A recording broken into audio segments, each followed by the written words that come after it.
Hello दोस्तों, कैसे हैं आप सब लोग।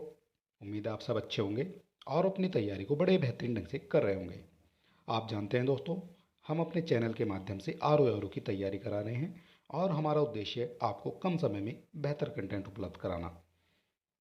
और अगर आपको हमारे द्वारा दिए गए कंटेंट में या हमारे वीडियो में सुधार की कोई गुंजाइश नज़र आती है तो आप हमें कमेंट बॉक्स में अवश्य लिखें, ताकि हम उसका जल्द से जल्द सुधार कर सकें और आपको और बेहतर कंटेंट उपलब्ध करा सकें। और चलिए दोस्तों, आज का जो हमारा वीडियो हो जाएगा ये हो जाएगा आपका पर्यावरण से, और पर्यावरण की हो जाएगी तीसरी क्लास। और इससे पहली क्लास अगर आपने नहीं देखी है तो आप हमारे यूट्यूब चैनल पर जाएंगे, विजिट करेंगे, वहाँ आपको टॉपिक वाइज सभी वीडियो मिल जाएंगे। और चलिए शुरू कर लेते हैं आज का हमारा वीडियो। और चलिए दोस्तों, देख लेते हैं आज का हमारा पहला क्वेश्चन। और पहला क्वेश्चन हमारा क्या हो जाता है ये हम देख लेते हैं। तो हमारा पहला क्वेश्चन है आज खाद्य श्रृंखला से। पहला क्वेश्चन हो जाता है हमारा, खाद्य श्रृंखला यानी फूड चेन्स में मानव है। मानव जो खाद्य श्रृंखला में कहाँ आता है ये आपको बताना है। खाद्य श्रृंखला में मानव की भूमिका एक निर्माता की हो जाएगी, केवल एक प्राथमिक उपभोक्ता हो जाएगा, केवल द्वितीयक उपभोक्ता हो जाएगा, या फिर आपका प्राथमिक और द्वितीयक उपभोक्ता हो जाता है। ये क्वेश्चन आपसे पूछा गया क्वेश्चन है। और क्वेश्चन नंबर 1 का जो करेक्ट आंसर है ये आपको बताना है क्या हो जाता है। और चलिए देख लेते हैं क्वेश्चन नंबर 1 का जो करेक्ट आंसर है ये क्या हो जाता है। तो क्वेश्चन नंबर 1 का करेक्ट आंसर हो जाता है आपका डी, यानी आप कह सकते हैं कि खाद्य श्रृंखला में जो मानव है वो आपका प्राथमिक और द्वितीयक उपभोक्ता हो जाएगा। और ये कैसे हो जाएगा ये हम समझ लेते हैं। फिलहाल क्वेश्चन नंबर 1 का जो करेक्ट आंसर है ये हो जाता है आपका डी। और यहाँ आप समझ लेते हैं एक्स्ट्रा फैक्ट के माध्यम से, साग सब्जियां तथा फल आदि सेवन करने पर मनुष्य प्राथमिक उपभोक्ता हो जाता है, जबकि मांसभक्षी होने पर वो द्वितीय उपभोक्ता की श्रेणी में आ जाएगा। इतनी बात आपको समझ लेनी है। और बात करते हैं आहार श्रृंखला में मनुष्य का स्थान जो है ये उपभोक्ता का किस तरह से है, वो भी हम देख लेते हैं। और चलिए बात कर लेते हैं अगले पॉइंट की। खाद्य श्रृंखला को 3 प्रमुख श्रेणियों में बांटा गया है। ये चीज़ आपको याद रखनी है, यहाँ से आपके क्वेश्चन बनते हैं। खाद्य श्रृंखला को 3 श्रेणियों में बांटा गया है। कौन कौन सी हो जाती हैं?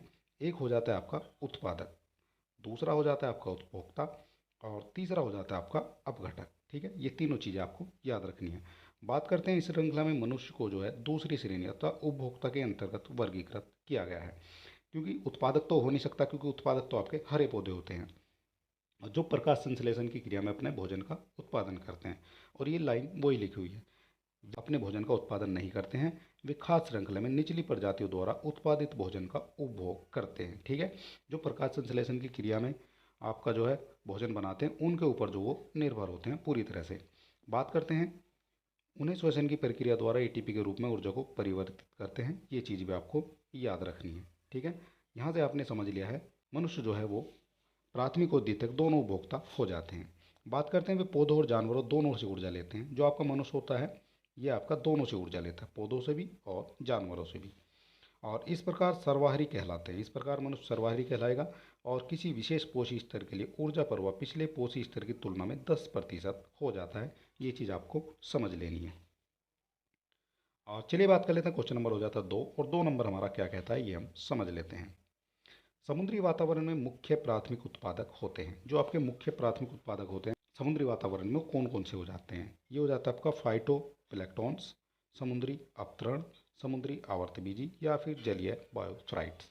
कौन से हो जाते हैं ये आपको समझ लेने हैं। और ये क्वेश्चन भी आपसे पूछा गया क्वेश्चन है। चलिए बात कर लेते हैं क्वेश्चन नंबर 2 की। और क्वेश्चन नंबर 2 हमारा क्या हो जाता है ये हम समझ लेते हैं। क्वेश्चन नंबर 2 का जो करेक्ट आंसर है ये हो जाता है आपका आई, यानी फाइटोप्लैंक्टन्स ये कहा जाता है। समझ लेते हैं एक्स्ट्रा फैक्ट के माध्यम से। समुद्री खाद्य श्रृंखला में फाइटोप्लैंक्टन्स मुख्य प्राथमिक उत्पादक होते हैं, और ये प्रकाश संश्लेषण की प्रक्रिया द्वारा ऊर्जा प्राप्त करते हैं। और पृथ्वी के वायुमंडल में उपस्थित जो ऑक्सीजन होती है, ऑक्सीजन की अधिकतम जो आपकी मात्रा के लिए फाइटोप्लैंक्टन्स ही उत्तरदायी होते हैं। ये चीज़ आपको समझ लेनी है समुद्री खाद्य श्रृंखला से। ठीक है, और चलिए बात कर लेते हैं, क्वेश्चन नंबर हो जाता है हमारा 3, और 3 नंबर हमारा क्या कहता है ये हम समझ लेते हैं। ये हो जाएगा आपका क्वेश्चन नंबर 3, पारिस्थितिकी तंत्र के जैविक घटकों में कौन उत्पादक घटक है? उत्पादक घटक कौन कौन से हो जाएंगे? गाय हो जाएगी, मोर हो जाएगा, बाघ हो जाएगा, या फिर आपके हरे पौधे हो जाएंगे। बात की गई है आपकी पारिस्थितिकी तंत्र के जैविक घटकों से, तो इसका जो करेक्ट आंसर है वो कौन सा हो जाता है? इसका जो करेक्ट आंसर है वो हो जाता है आपका हरे पौधे। पारिस्थितिकी तंत्र में जैविक घटकों में जो उत्पादक है वो आपके हरे पौधे हो जाते हैं। गाय जो है ये प्राथमिक उपभोक्ता हो जाएगी, बाघ जो है द्वितीयक उपभोक्ता होगा, या आप कह सकते हैं मांसाहारी हो जाएगा। और मोर जो है ये आपका द्वितीयक उपभोक्ता हो जाएगा। चलिए देख लेते हैं इससे बनने वाले जो इंपॉर्टेंट पॉइंट है वो क्या हो जाते हैं। ये हम समझ लेते हैं।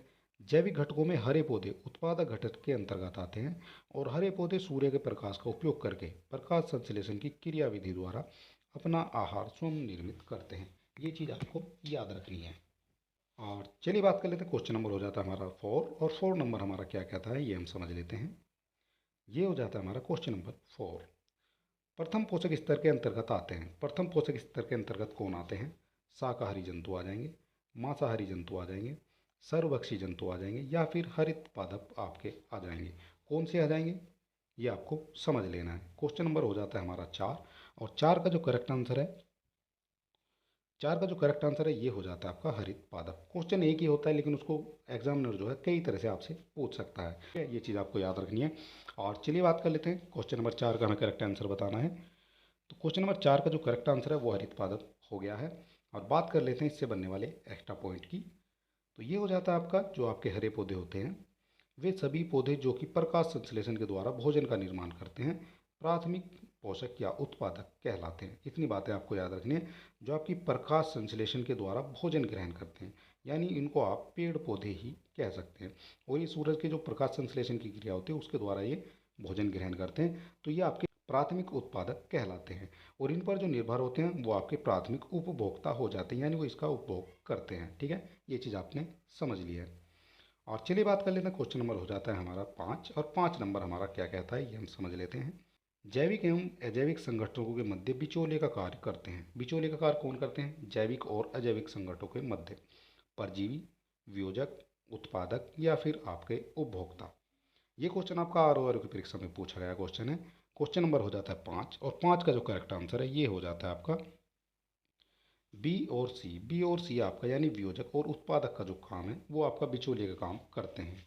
ठीक है, जैविक और अजैविक संगठनों के मध्य बिचौलिए का कार्य आपके वियोजक भी करते हैं और आपके उत्पादक भी करते हैं। और चलिए बात कर लेते हैं, वे सभी पौधे जो प्रकाश संश्लेषण के द्वारा भोजन का निर्माण करते हैं उत्पादक कहलाते हैं। जो प्रकाश संश्लेषण में भोजन का निर्माण करते हैं वो उत्पादक कहलाते हैं।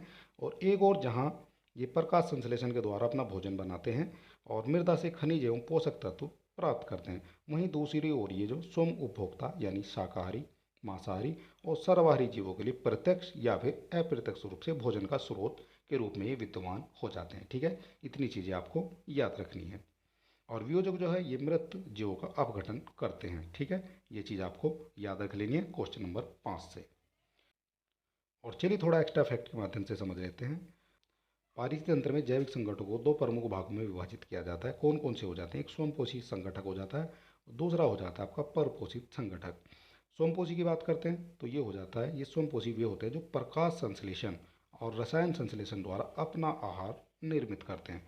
ये तो हो जाता है आपका स्वयंपोषी, यानी जो अपने आप को पोषित कर लेते हैं। और यह जो है प्राथमिक पोषक का उत्पादक कहलाते हैं। ठीक है, ये चीज़ आपको पिछले क्वेश्चन में हमने बता दी थी। और बात करते हैं प्राथमिक उपभोक्ता। जो आपके प्राथमिक उपभोक्ता तो ये परपोषित जंतु होते हैं जो स्वयं पोषित पौधों द्वारा उत्पन्न जैविक तत्वों से अपना आहार ग्रहण करते हैं। ये हो जाते हैं आपके प्राथमिक उपभोक्ता। ठीक है, चीज़ें आपको अच्छी तरह से समझ लेनी है किस किस तरह से होते हैं और क्वेश्चन आपके यहीं से बनते हैं। इससे बाहर आपके क्वेश्चन ना कभी गए हैं और ना कभी जाते हैं।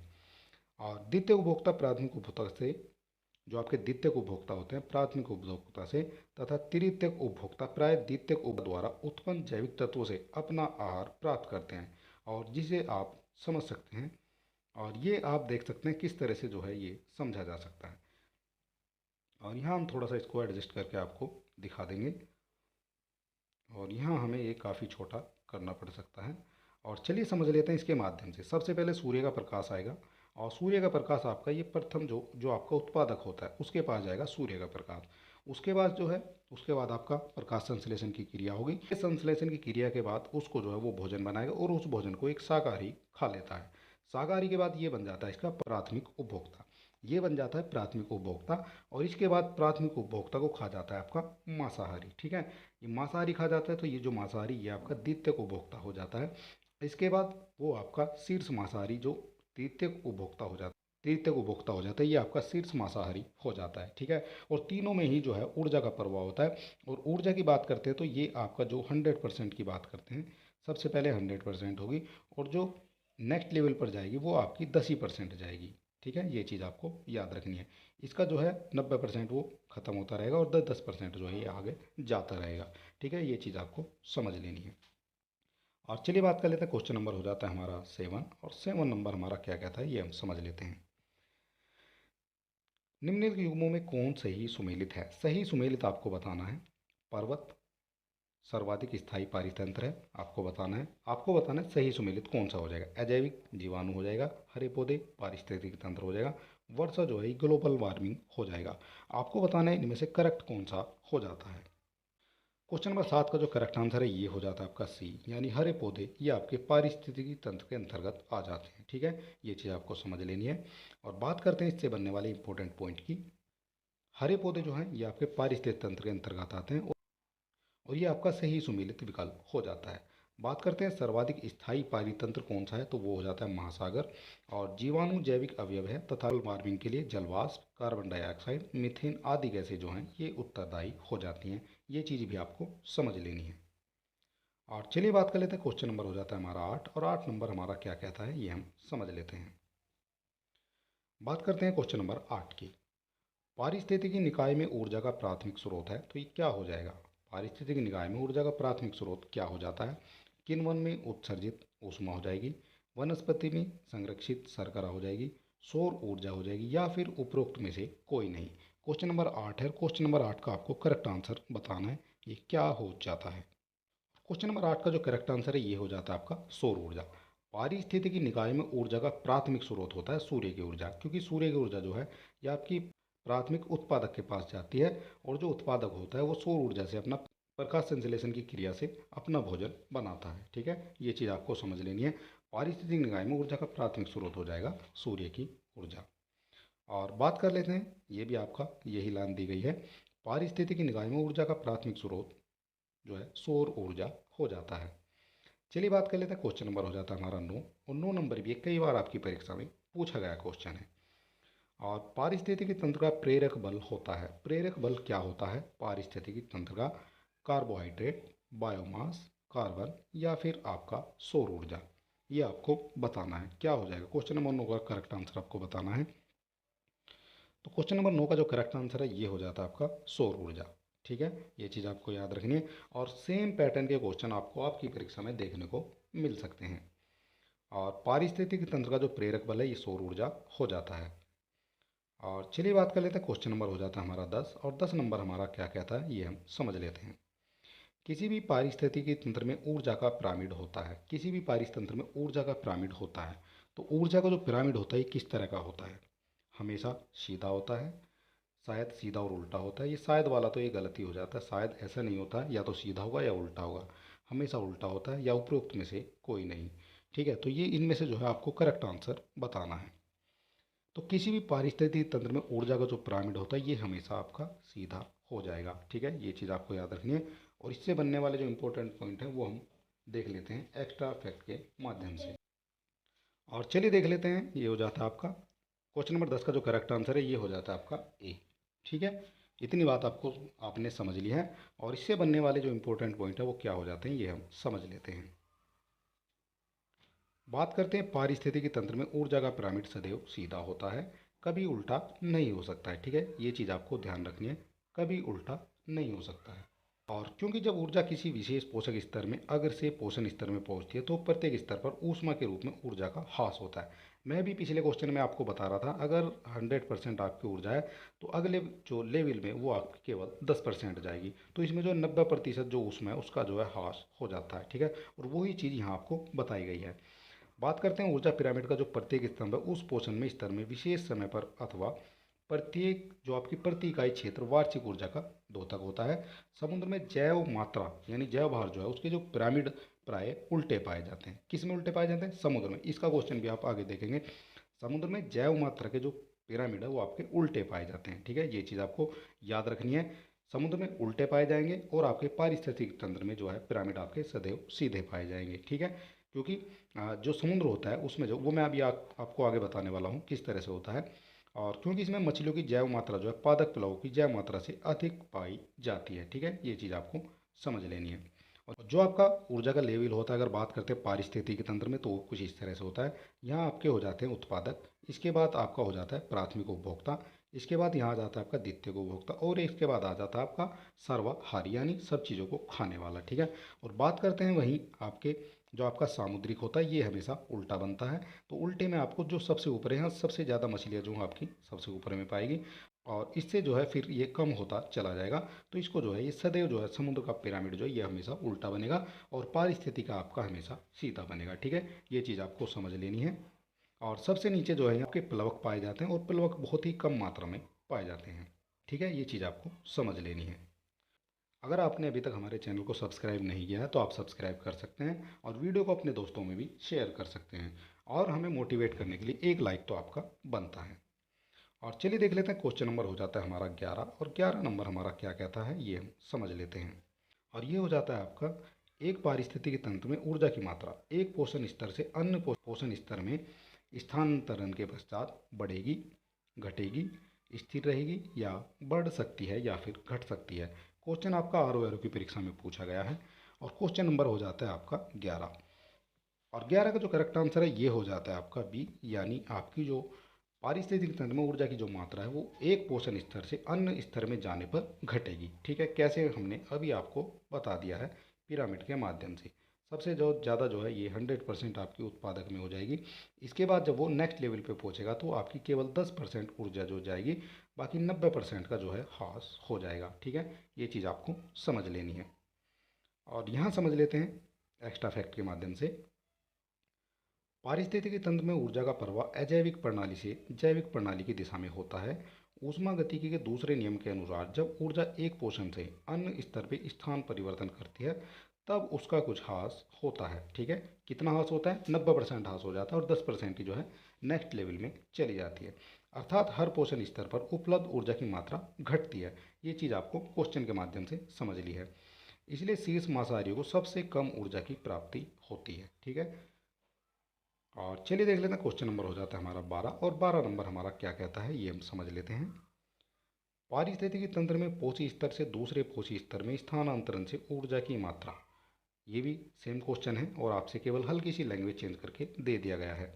और ये आपका बढ़ती है, घटती है, स्थिर रहती है, ये घट बढ़ सकती है। सेम क्वेश्चन है बिल्कुल, और पिछला क्वेश्चन आपको आर की परीक्षा में पूछा गया है, और ये क्वेश्चन आपसे 2019 में पीसीएस की परीक्षा में पूछा गया है। यानी आप इस क्वेश्चन के माध्यम से समझ सकते हैं कि पीसीएस जो है, यूपी पीसीएस जो है क्वेश्चन को रिपीट करने में ज़्यादा विश्वास रखता है, ठीक है। ये चीज़ आपको समझ लेनी है। और क्वेश्चन नंबर 12 का जो करेक्ट आंसर है ये हो जाता है आपका बी।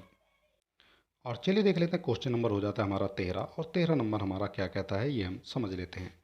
बात करते हैं पारिस्थितिकी तंत्र यानी इकोसिस्टम में उच्चतम जो आपका उच्चतम पोषण स्तर प्राप्त होता है शाकाहारी को, मांसाहारी को, सर्वाहारी को, या फिर आपका अपघटक को। बेहतरीन क्वेश्चन है, और इस तरह के क्वेश्चन जो है आपको आपकी परीक्षा में देखने को मिल सकते हैं, ठीक है। इस तरह के क्वेश्चन देख के स्टूडेंट जो है कंफ्यूज हो जाते हैं। और बात कर लेते हैं क्वेश्चन नंबर 13 की। क्वेश्चन नंबर 13 का जो करेक्ट आंसर है ये हो जाता है आपका सर्वाहारी। पारिस्थितिकी तंत्र में सबसे उच्चतम पोषण स्तर सर्वाहारी का हो जाता है।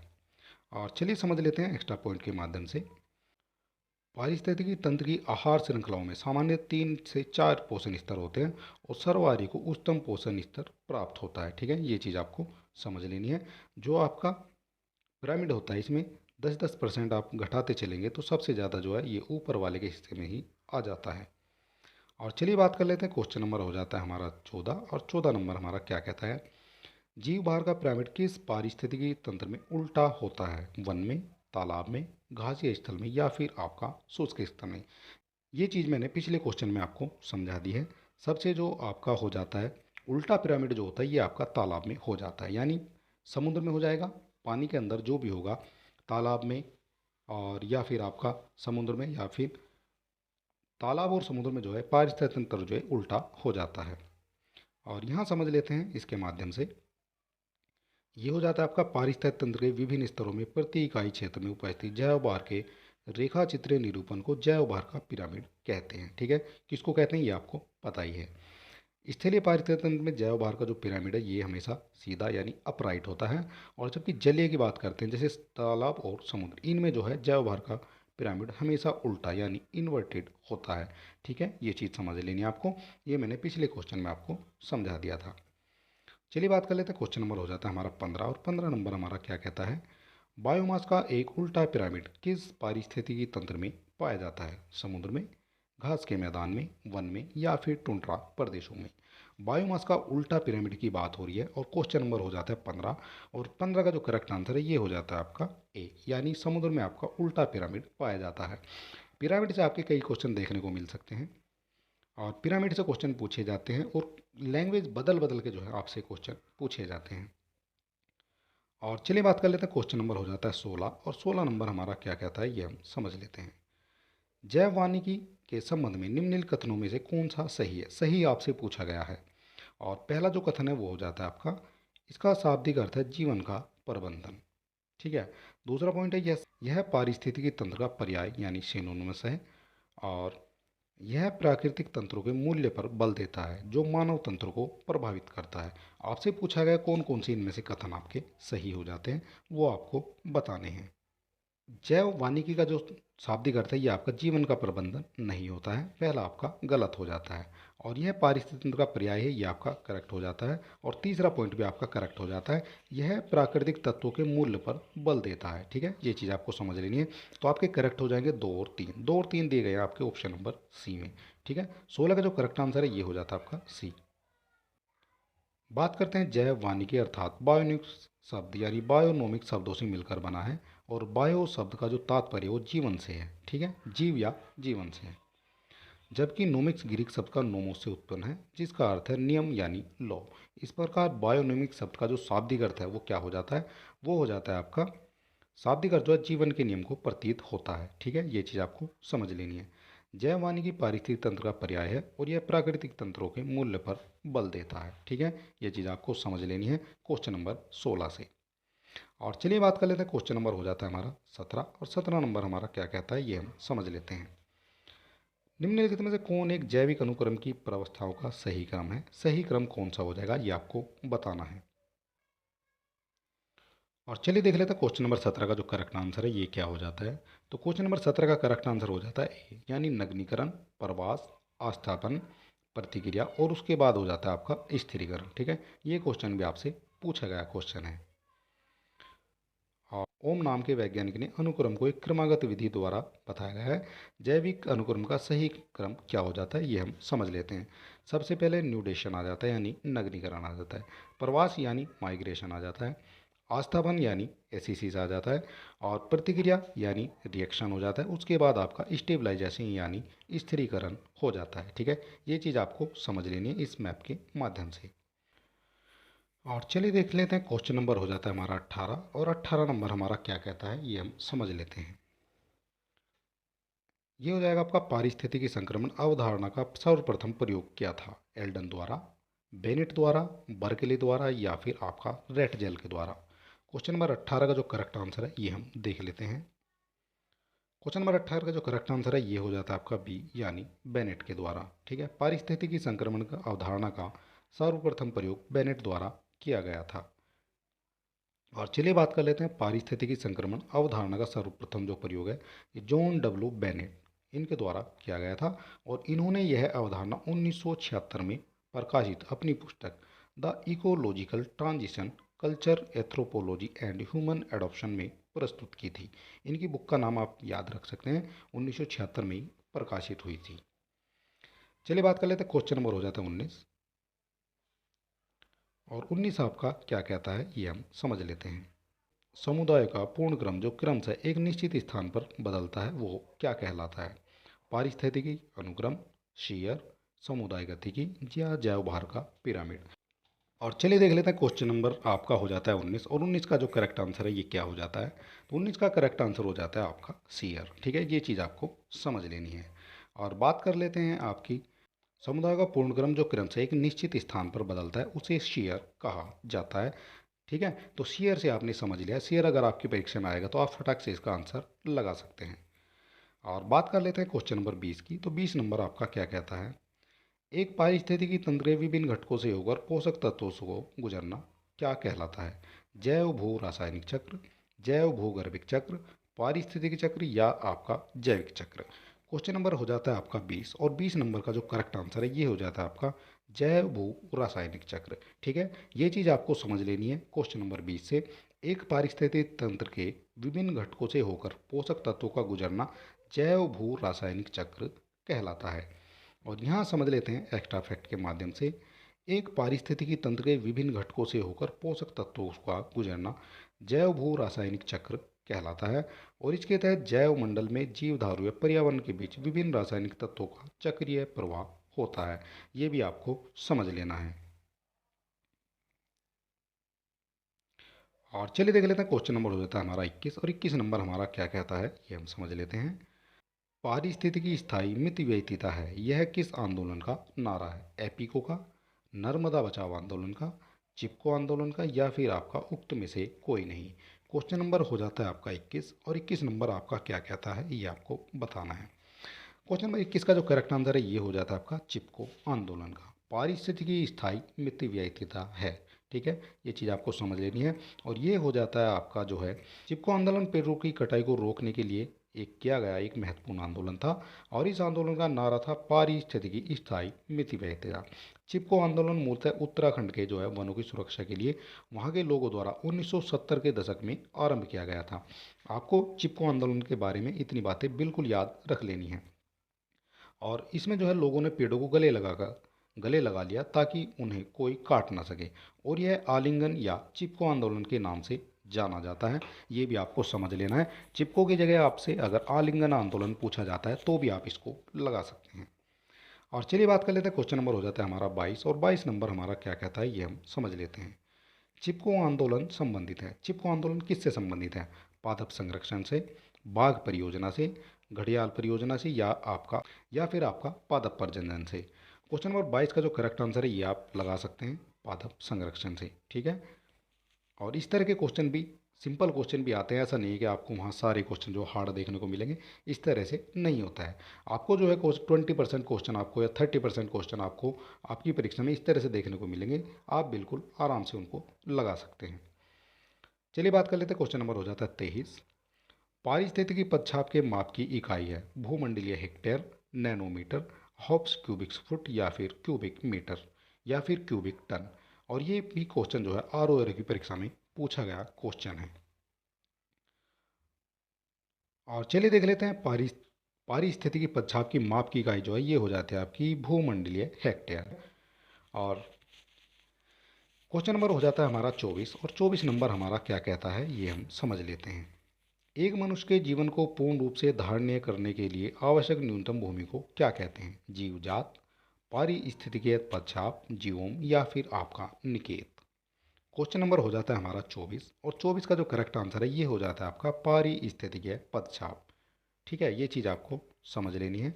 पारिस्थितिकीय पदछाप से मनुष्य के जीवन को पूर्ण रूप से धारणीय करने के लिए आवश्यक न्यूनतम भूमि को पारिस्थितिकीय पदछाप कहा जाता है। और चलिए देख लेते हैं इससे बनने वाले इंपॉर्टेंट पॉइंट क्या हो जाते हैं। पारिस्थितिक घटकों की वह आवश्यक मात्रा जो मनुष्य को उसकी जीवन शैली को सुचारू रूप से चलाने के लिए आवश्यक होती है पारिस्थितिकी पदछाप कहलाती है। इसके अंतर्गत मनुष्य द्वारा कार्बन उत्सर्जन का मापन भी किया जाता है। ये हो जाते हैं आपके इंपॉर्टेंट पॉइंट जिससे आपके क्वेश्चन पूछे जाते हैं। बात करते हैं आपकी क्वेश्चन नंबर 25 की। निम्नलिखित वृक्षों में कौन पारिस्थितिकी मित्र नहीं है? बबूल, यूकेलिप्टिस, नीम और पीपल। और ये क्वेश्चन आपसे कई बार आपकी परीक्षा में देखने को मिला है। वनडे एग्जाम में भी जो है ये क्वेश्चन काफ़ी ट्रेंड करता है और कई बार आपकी परीक्षा में पूछा जाता है। और क्वेश्चन नंबर 23 का जो करेक्ट आंसर है ये हो जाता है आपका यूकेलिप्टिस। ठीक है, ये चीज़ आपको समझ लेनी है यूकेलिप्टिस से। और बात कर लेते हैं इससे बनने वाले इंपॉर्टेंट पॉइंट की। तो ये हो जाता है आपका यूकेलिप्टिस को उसकी अत्यधिक जल ग्रहण शक्ति के कारण पर्यावरण शत्रु के रूप में घोषित किया गया है। और इसको जिस स्थान पर लगाया जाता है वहाँ की मिट्टी का जल स्तर काफ़ी नीचे चला जाता है। ठीक है, ये चीज़ आपको समझ लेनी है, इसलिए इसको पारिस्थितिकी मित्र नहीं कहा गया है। ठीक है, ये चीज़ आपको समझ लेनी है। और चलिए बात कर लेते हैं क्वेश्चन नंबर हो जाता है हमारा 26 और 26 नंबर हमारा क्या कहता है ये हम समझ लेते हैं। निम्नलिखित में कौन सा वृक्ष पर्यावरण के लिए खतरा है? पर्यावरण के लिए खतरा है, सेम क्वेश्चन है, केवल आपको लैंग्वेज चेंज करके आपसे पूछ लिया गया है। और यही जो है यूपीपीसीएस करता है आपसे, जो है ये क्वेश्चन आपका 2022 की परीक्षा में पूछा गया क्वेश्चन है। तो इसका जो करेक्ट आंसर है वो हो जाता है आपका यूकेलिप्टिस। कौन सा वृक्ष पर्यावरण के लिए खतरा है? यूकेलिप्टिस, ये आपको याद रखना है। और चलिए देख लेते हैं, क्वेश्चन नंबर हो जाता है हमारा 27, और 27 नंबर हमारा क्या कहता है ये हम समझ लेते हैं। निम्नलिखित वृक्षों में कौन सा वृक्ष पर्यावरणीय संकट माना जाता है? फिर से सेम क्वेश्चन है, लेकिन आपको केवल लैंग्वेज चेंज करके ये आपसे पूछा गया है। तो इसका भी जो करेक्ट आंसर है वो आपका यूकेलिप्टिस हो जाता है। ठीक है, ये चीज़ आपको समझ लेनी है। और बात करते हैं क्वेश्चन नंबर 28 की। तो स्वच्छ जल समुदाय में लैंटिक आवास का उदाहरण है। लैंटिक आवास का उदाहरण क्या है? तालाब एवं दलदल, झरना एवं नदी, तालाब एवं नदी, या उपरोक्त में से सभी। ठीक है, ये चीज़ आपको बतानी है। तो इनमें से करेक्ट आंसर कौन सा हो जाएगा? क्वेश्चन नंबर 28 का करेक्ट आंसर हो जाता है, ये हो जाता है आपका तालाब एवं दलदल, लैंटिक आवास के उदाहरण है। और बात कर लेते हैं लैंटिक आवास के बारे में। स्थिर जल के आवास जो है ये लैंटिक आवास के अंतर्गत आते हैं, जैसे आर्द्रभूमि, तालाब, झील, जलाशय इत्यादि। ये जो है आपके स्थिर जल के जितने भी आवास होते हैं ये आपके लैंटिक आवास के अंतर्गत आते हैं। इतनी बात आपको समझ लेनी है। और चलिए बात कर लेते हैं, क्वेश्चन नंबर हो जाता है हमारा 29, और 29 क्या कहता है? दो जैविक समुदाय के मध्य का जो संक्रमण क्षेत्र है वो क्या कहलाता है? इकोसिस्टम, इकोटोन, इकैड, या इको बैरियर। ये भी क्वेश्चन जो है काफ़ी ट्रेंडिंग क्वेश्चन है, और ये क्वेश्चन जो है कई बार आपकी परीक्षा में देखने को मिलता है। और क्वेश्चन नंबर 29 का जो करेक्ट आंसर है ये हो जाता है आपका इकोटोन। ठीक है, इतनी बात आपको समझ लेनी है।